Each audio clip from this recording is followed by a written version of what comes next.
John is my favorite gospel. So more than one of my favorite chapters are found in John. I remember we did this whole series on John chapter 6, which is probably my favorite chapter in the New Testament. But this is certainly one of them.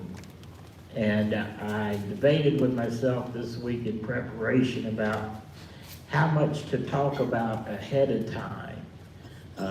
I don't think I'm getting out any spoiler alerts to say that Lazarus is going to be raised from the dead. But I'm sorry, Betty, if I shocked you with that one. I'm sorry. But when you're studying John's gospel and so on, and of course, as we're doing a timeline, so we're meshing all the gospel accounts, we haven't focused intensely on John's uniqueness there, but you remember we had talked about the fact that John is the book of signs, and that he gives a total of 7 great signs. This is the culminating one. So one thing that I did want to be sure and discuss ahead of time is just that fact that the way John's gospel is structured, you know, I've talked about the balance of how so much of the gospels, all 4 of them, are just that final week. We often don't appreciate that fact because, but you know, you get halfway through any of the Gospels, you're about to that final week, is the bottom line. The way John's Gospel is structured, the 7th sign is the raising of Lazarus here, and it is the culmination of the first half of the book. And the second half of the book is all about that final journey and that final week. So you'll see John's gospel start to unfold a little differently after this. We'll see that in John chapter 12 when we get there. But another key thing that kind of piggybacks on that is the fact that this marks the occasion where instead of occasional attempts that are somewhat spontaneous attempts to kill Jesus, the raising of Lazarus marks the turning point where the Sanhedrin itself makes a policy decision that they're going to kill Jesus, and they're just seeking their opportunity after that. So it's a big turning point in the life of Jesus. It's a big turning point in our studying in John's gospel. But we're heavy into this last year of Jesus's life at this point. So, and I do have this broken down, maybe bigger chunks than usual, although I broke the sides down small. But still into smaller narratives for you, but all the way through 54, you're dealing specifically with Lazarus. So in John chapter 11, beginning in verses 1 through 4, we'll look at our first introduction here to Lazarus. Now a certain man was sick, Lazarus of Bethany, the village of Mary and her sister Martha. It was the Mary who anointed the Lord with ointment and wiped his feet with her hair, whose brother Lazarus was sick. So the sisters sent word to him, saying, Lord, behold, he whom you love is sick. But when Jesus heard this, he said, this sickness is not to end in death, but for the glory of God, so that the Son of God may be glorified by it. So, looking at that opening, how is Lazarus identified? As Mary and Margaret's brother. He's Mary and Martha's brother. Martha. And one who was loved by Jesus. And one who is loved by Jesus. Rarely is an individual in the Gospels mentioned like this. So number one, it tells us that there must be a very close relationship between Jesus and Lazarus in the first place. John himself, somewhat ironic since John is the one recording it, but John himself is the only other individual that's ever singled out like this. He is the disciple whom Jesus loved, as he describes himself throughout his gospel. But here he tells him another that Jesus has a close affiliation with. Why is Lazarus identified like this? You left out one of his identifiers, by the way.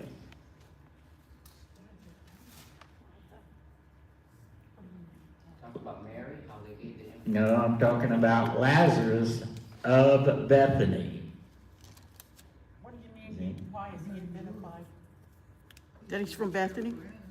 Instead of just saying Lazarus, you have these other facts, you see. And there's a reason why you have them. Because once again, they don't have last names.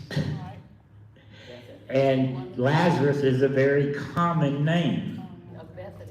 Now, one thing you should take from that right away is the fact that just because there's other Lazaruses does not mean it's this Lazarus. And once again, that is a common assumption people make.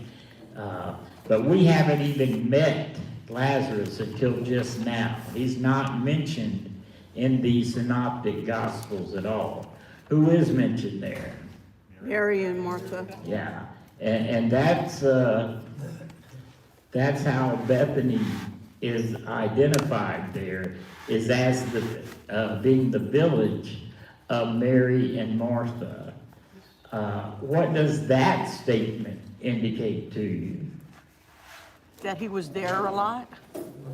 Okay, Brother and sister, could be sisters. okay, it tells us that. No, I've got a question.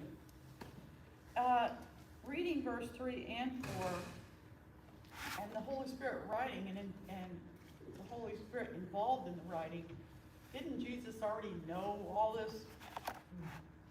He's all-knowing. I would think that he would know Lazarus was sick. well, certainly he could know if he wanted to. Right. You don't think he wanted to know?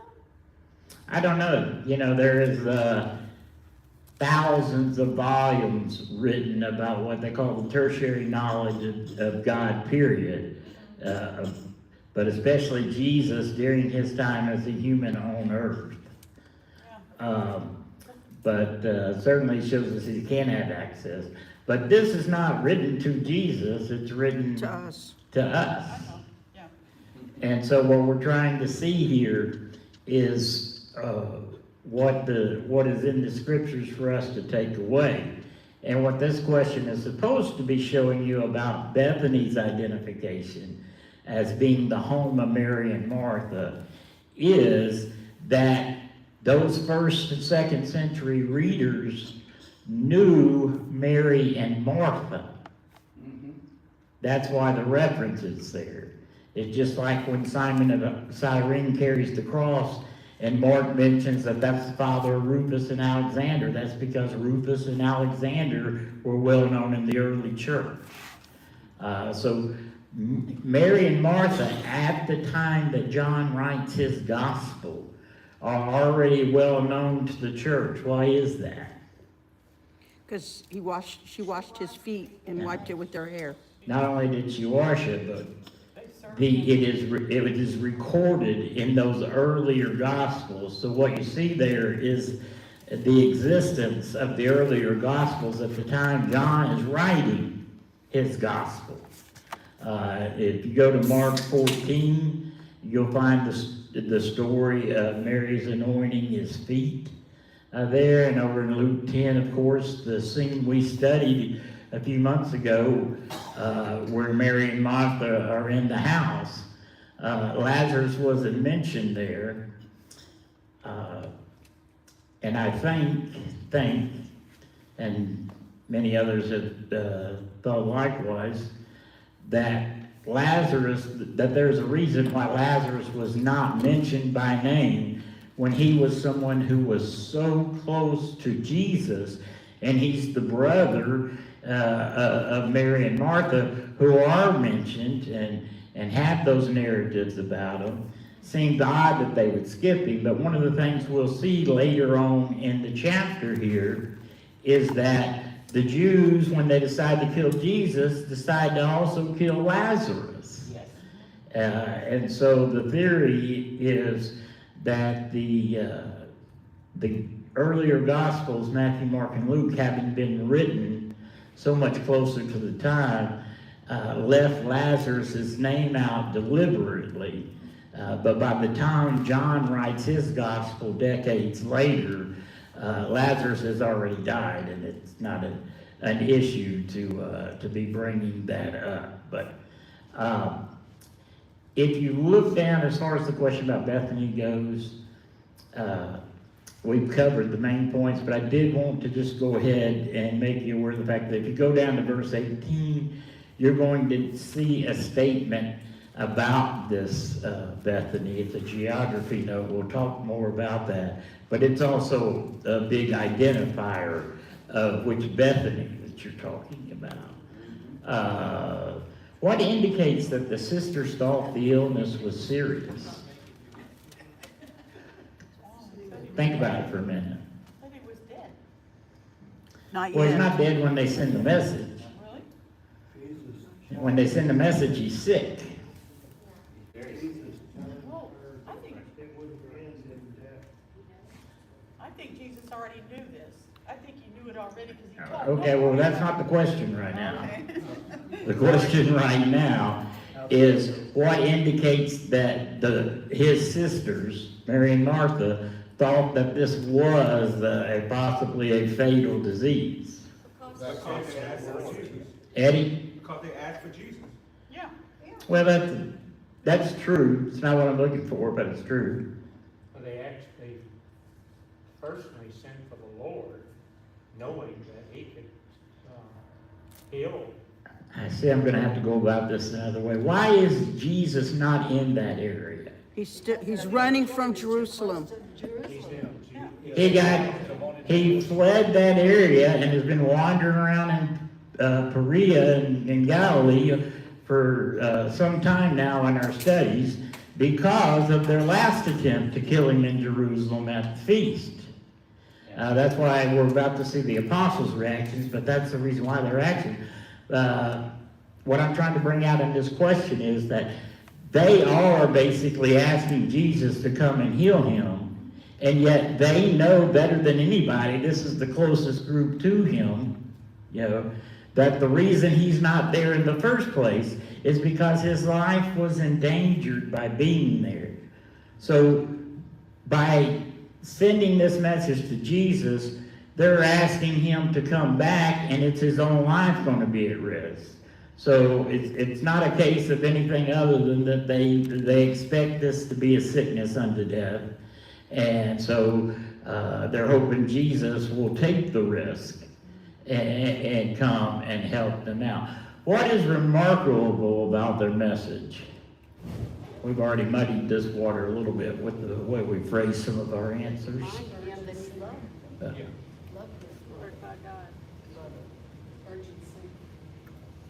Look, show me where they asked Jesus to come heal Lazarus.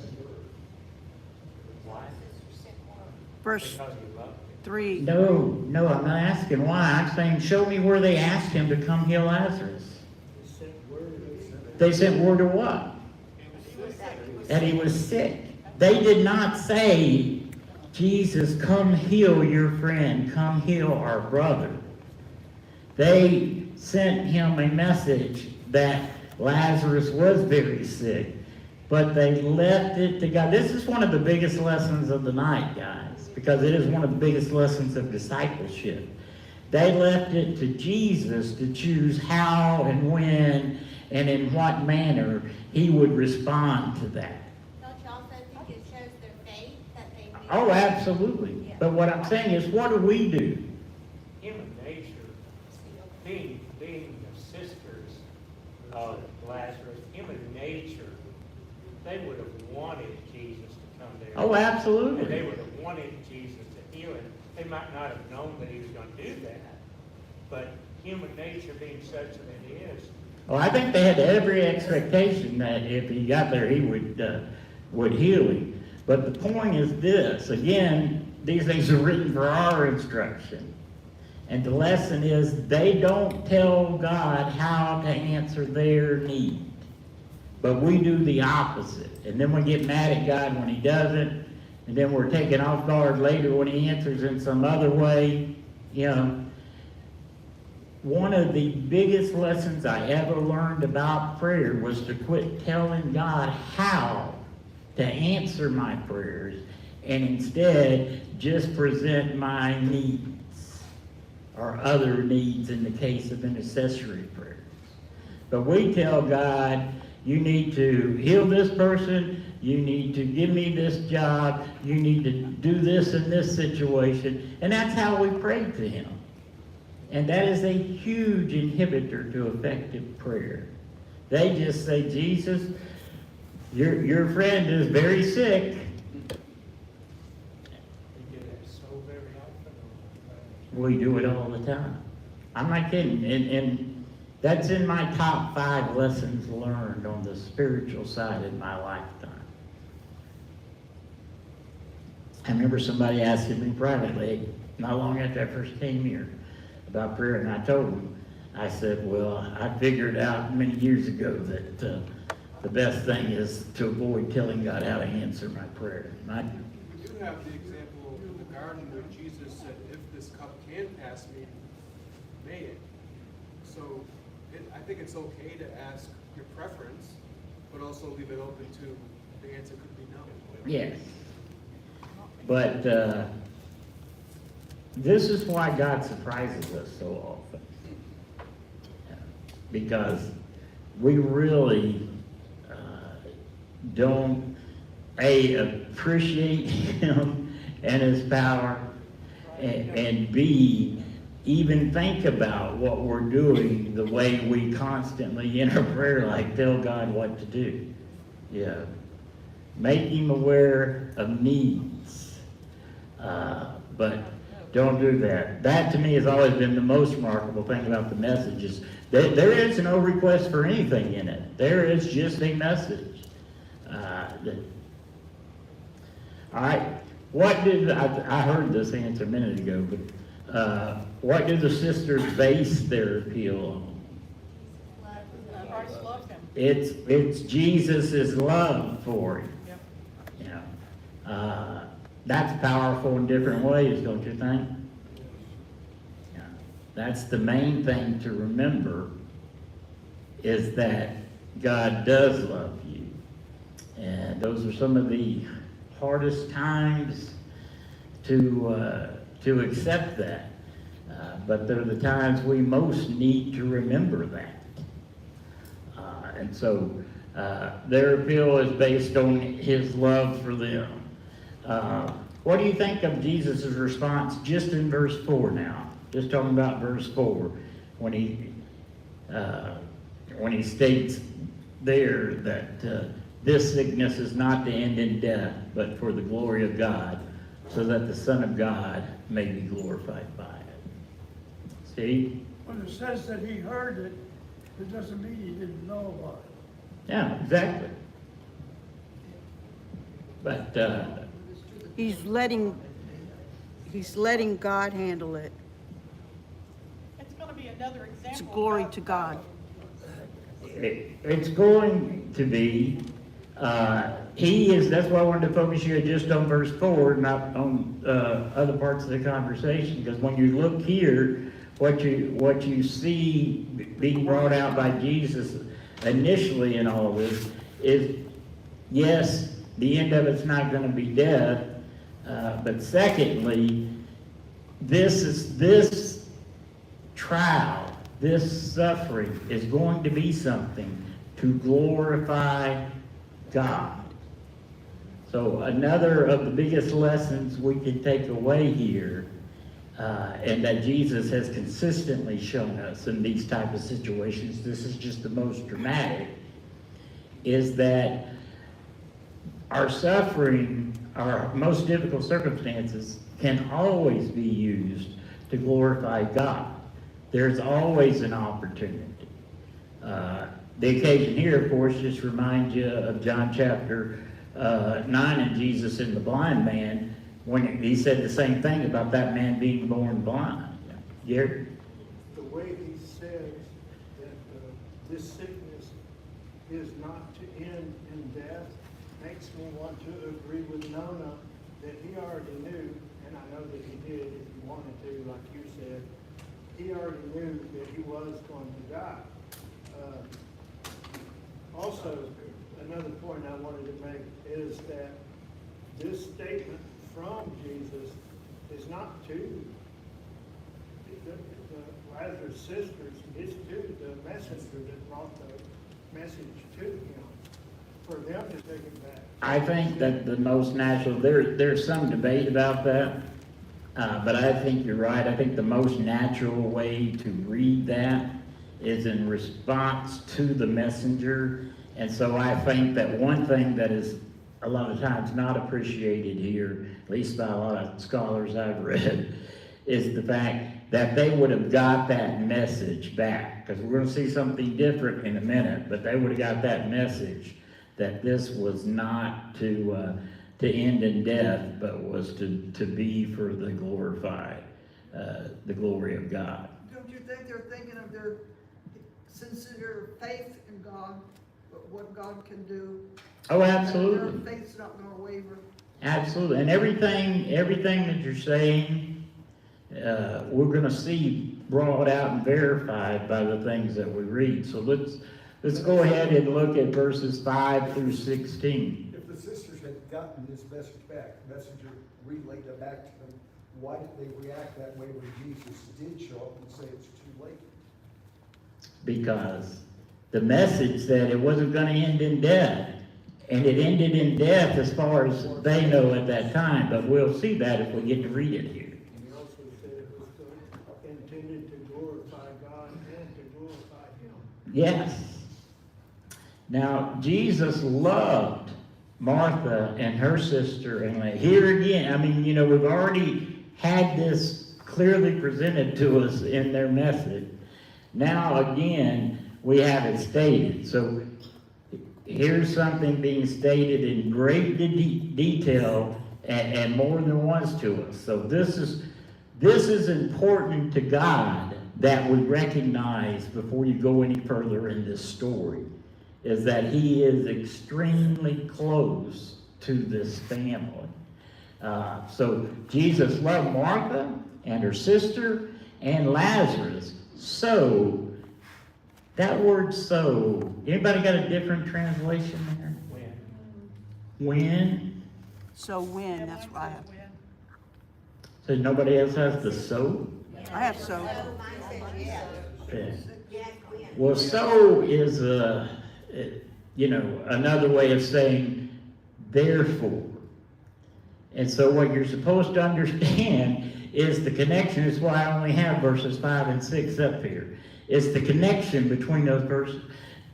Verse 5, that he especially loves all three of these people that are involved. And because of that love, when he heard that he was sick, he stayed 2 days longer in the place where he was.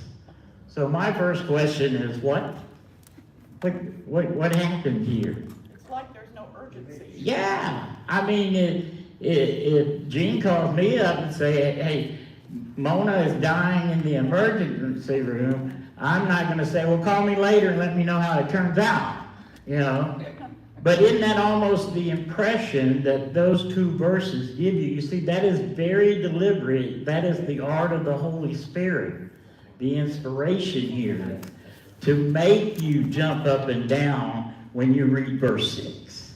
This was in God's time. Yeah. God's time. Well, there's certainly no lesson for us to take away. There's no way that they can deny it. So he waits, and those are the whys. There are multiple whys there. But I put one of my favorite phrases, in fact, I think I used it this past Sunday in the sermon, but again, this is horrible for that family. Let's not forget the reality of their suffering here, their pain. Very genuine, very real. The messenger would have got their hopes up, and now he's going to die. And you have Jesus, who seems to be just killing time. But it is very much part of God's timing, because, and here comes that phrase, He cares about our salvation, not our comfort in this world. And their suffering is going to be used to glorify God, to lead to greater faith. Gene? Isn't this the kind of same thing that God's doing to us right now? Yes. I mean, He's doing this exactly. What are we going to do to cause Him to send His Son any sooner? God's appointed time when He wants to, so He's waiting. We have nothing to do about this. I mean, we have no say in it whatsoever. When God's ready, He'll do it. He'll do it.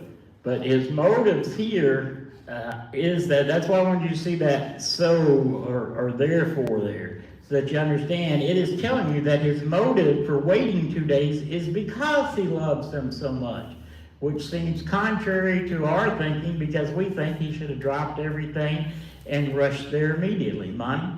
Yeah, Chris, an interesting thing about that verse 5, it says Jesus loved.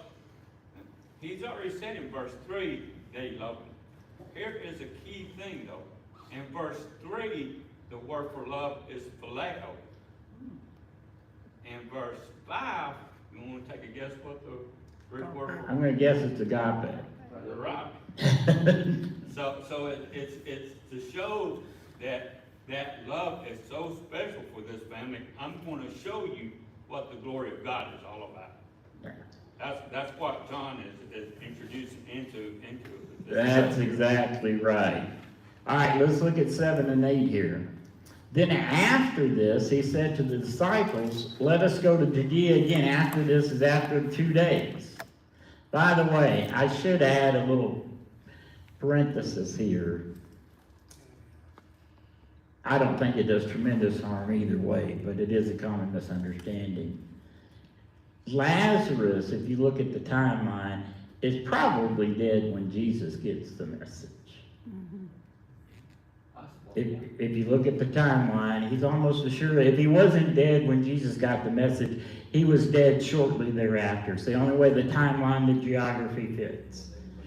So, he could not have got there, in other words, before Lazarus died at that point. But he does stay his 2 days. All right, so haven't cleared that up. Let us go to Judea again. So let's go back to where we were just run out of. The disciples said to him, Rabbi, the Jews were just now seeking to stone you, and are you going there again? So what is Jesus proposing? He can go put his head back into the lion's mouth. How do the apostles feel about that? Yeah. Why do you think they feel that way? They're concerned for him, and they're concerned for them. Monty, I don't know if you got that feeling, but I did get the feeling that the Greek brings it out a little bit better about their self-concern here too. So yes, they're concerned about Jesus, but they're also very concerned about it looks like in the Greek to me like maybe they're even considering just letting him go alone, since that's what he wants to do, you know. And of course that will set up later things better. But all right, verse 9 and 10. Jesus answered, are there not 12 hours in the day? If anyone walks in the day, he does not stumble, because he sees the light of this world. But if anyone walks in the night, he stumbles, because the light is not in him. Now here's the question of the night for me. What do you think Jesus means by this analogy? And let me first say that the reason why I call it the question of night is because I'm not 100% sure. I think it's easy to get the gist of it without being certain of some of his exact applications. Eddie? I'll take a stab at it. They don't know what he's going to do. The disciples, they don't know. He knows, but they don't know. Because he is the light. Two different applications, I think, here. 12 hours in the day, we just studied last week, and Jews had a 12-hour day. Right. It started at sunrise, ended at sunset. That's when they got the light. You could clearly walk in the daytime unless they had lanterns or some kind of artificial means. At night, unless there was a full moon, you wouldn't have known what was in front of your hand, probably. So there's that application. Okay, go get the second one. The second one, I think he's saying, basically, that he's the light. I may miss this, but I think he's intimating. You are in John's gospel. But I think he's intimating that he is the light and he knows what needs to be done. And he knows, he is in control of everything in the world. He knows that he's not, he knows that no man's going to take his life from him except he's going to lay it down freely of himself. He's in control. And I think he's trying to tell them, hey, I'm in control here, and you need to recognize that. All right, Ed? Putting myself in the apostles' feet. Now, having this statement made, after all these things that are taking place here now, it would be, what? What are you talking about? I'd be like a question. What are you talking about day and night and life like this when we're talking about a death of a human being, see? So you have to, of course, always remember what first? Context. In the context he makes this statement is in response to their disbelief that he will consider going back into Judea where they were just trying to stone him. Jesus is the light of the world. It's John's gospel that says that precisely. Jesus uses very similar analogy when he heals the blind man and he says, we must do the work today while it is day, the night cometh when no man can work. And again, this is a very parallel circumstance. But I think most of all in this, you think about what Eddie was saying about as far as Jesus' knowledge of when he actually would die. Jesus knows, we've already seen it in some of the recent lessons, Jesus knows that he's in that last year. He knows he's running out of time. And I think that when he mentions it here, what he's trying to stress is the fact that while it may be getting late in the day, he is still here. And as long as he is here, he must do the things necessary to glorify the Father. And this is the greatest miracle he does outside of his own resurrection. Mike? Chris, and on top of that, I think that's exactly where he's going at. And the fact that is, I walk in the light. I don't feel no danger. I'm walking in the light. I know my time is about to come up, but I'm walking in the light, and I don't feel any danger. Yeah. And so you begin to see why I say I think you can get the gist of it related to these things, but I wouldn't say I think that that's every precise application Jesus is making here. But I do think it's fairly easy to say that's the general content. All right, let's look at what he says next. Then he said, and after that he said to them, our friend Lazarus has fallen asleep, but I go so that I may awake him out of sleep. The disciples then said to him, Lord, if he has fallen asleep, he will recover. Now Jesus had spoken of his death, but they thought he was speaking of literal sleep. So Jesus then said to them plainly, Lazarus is dead, and I am glad for your sakes that I was not there, so that you may believe, but let us go to him. So, few things here. Number one, how did Jesus refer to Lazarus here? That he died. Our friend. Oh, See, the emphasis early on had been on the closest, but this again shows what we had glimpses of in the other Gospels already, and what is here in John 11 and in John 12 as well, and that is the fact that Jesus and his apostles were frequent visitors in that home. They all have a relationship with them, because of that. I mentioned that note about, that geography note about it being close to Jerusalem. Jesus never stays in Jerusalem. He always leaves Jerusalem, goes to Bethany, even when he's staying for the feast. So this is the house that he goes to when he's in Jerusalem. This is where he goes. So there's a relationship for all of them. What does Jesus mean by sleep? he's no longer alive. Told us very plainly, didn't he? So, but what did they think? I have no criticism for them here on this. I mean, I could totally see that. Imagine I probably would have gone on the same vein and same place, because there was nothing there to indicate that Jesus is not speaking of death yet. In fact, if you're hanging on to his original statement, then you're thinking he can't be dead, because that would have been the way anyone would have interpreted that at that time. But so what type of language is that? It's foreshadowing his own death and resurrection. It's figurative. Sleep is the figure for death. I'm sorry, I didn't know I made that one that hard.